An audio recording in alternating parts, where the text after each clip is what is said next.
Hello everyone and welcome to episode 2, Unit Development and its Costs. My name is Andre Hengchua and I'll be teaching you the theory in the world of StarCraft 2. Today we'll be talking about unit development and the pros and cons of having developed pieces on the board. First, let's explore what is development. Development is a very important idea in the world of chess, and I'm going to be bringing this to you in StarCraft 2. It refers to the position of your units and their ability to be active. Your units want to be active. I'm going to say it again. Your units want to be active. They want to do something. They want to be in a place where they can do harm to your opponents. That being said, development also incurs an opponent's reaction for the fear of an engagement or an attack. By placing your units in an attack position, your opponent will prepare for a potential attack. And if they don't, they're going to get crushed to that attack. This is an important part of high-level play and is abused consistently. Development does not say you have an advantage or disadvantage. What it does tell you is that you have an option to engage. When you have an option to engage, it makes your expected value of outcomes better. You get to choose when, where, and if the engagements start and finish, for the most part. Your opponents do not.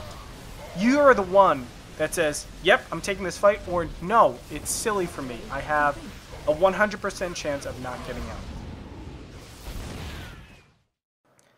Let's go over a couple examples of well-developed units.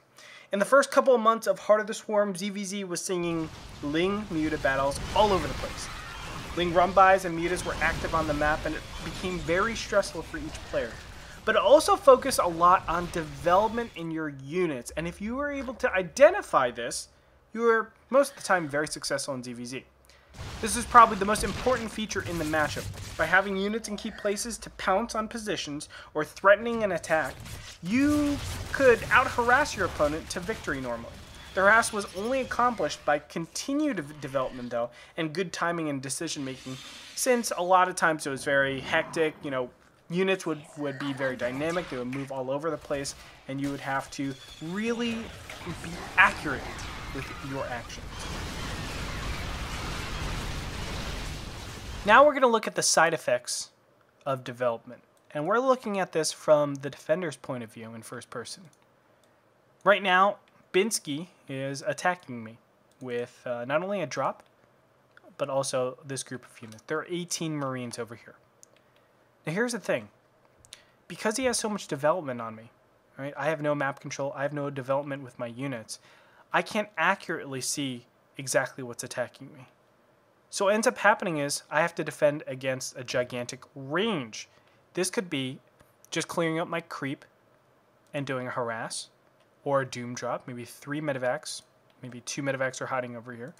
Or it could be a mass amount of units, let's say siege tanks, marines, whatever it might be, just drilling down over to the third base. I don't know what he's doing with these units yet.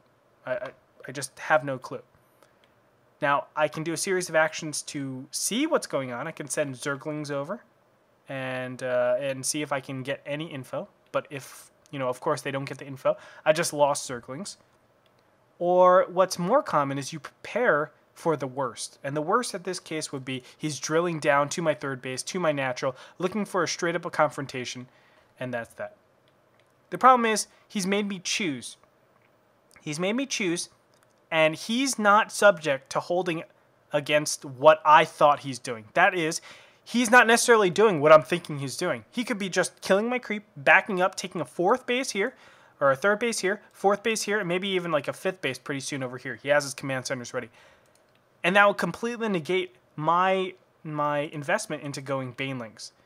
Now that's a huge problem, because already he hasn't done anything to me necessarily, but it's just the fact that I don't have enough information to make the best call.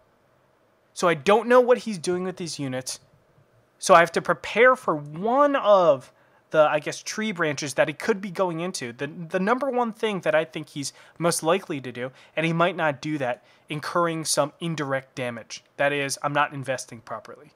And that's what's so powerful about development. He doesn't necessarily have to do direct damage with his Marines and medevacs for me to make mistakes that amount to something gigantic. And that's something you have to keep in mind. Now we're going to talk about undeveloped units. This is Terran versus Protoss, where we have 7 Marines and 7 Ghosts that are undeveloped. As you can see, on the left-hand side, we have Marines and Marauders. On the right-hand side, we have Marines and Marauders as well. Neoplanet S, really nice position, really great development. We have the ability to put a lot of hurt on this Protoss. However, we have 2,500 minerals and gas banked up over here, not doing anything. There are 4 reasons in general why I think you're not developing these units. Number 1, you're defending against something, right? You're expecting, let's say, Warp Prism Harass. These Ghosts and Marines are great for doing that.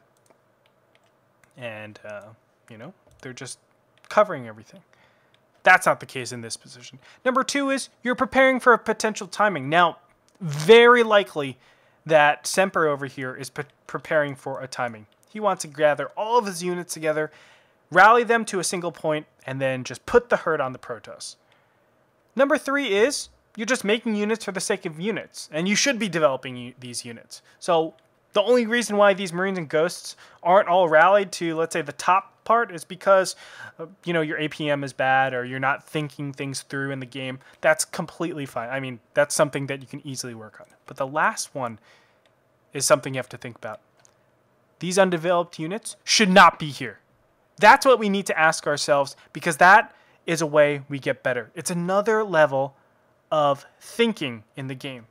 So for example, in this TVP, if I think this group of Marines and Marauders and this group of Marine and Marauders on opposite sides can force my unit or force my opponent inside his base long enough to get, let's say, get up 2 command centers, right? 4th and 5th base, and put on 5 more barracks. Don't even make those units. 2,500 minerals and gas, you can get an extra, let's say, 10 barracks and 2 command centers. Boom!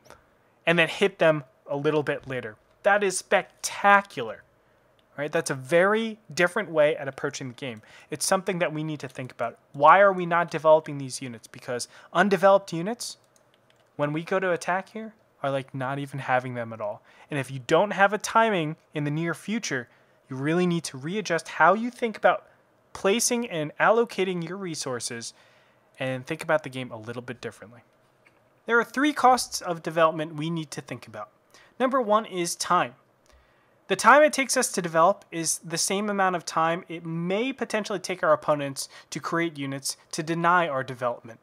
That's why it's very important that we get onto the field as fast as possible with those units. That's why some units are just not well equipped at developing optimally. Number 2 is poor engagements.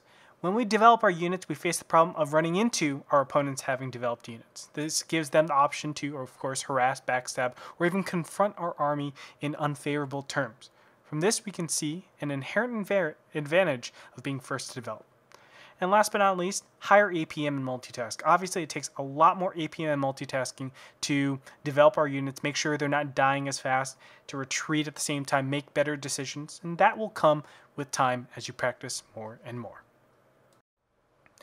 Alright, to end things off, here's just a TLDR, almost a summary of everything that we've learned from this episode. I hope you guys enjoyed it.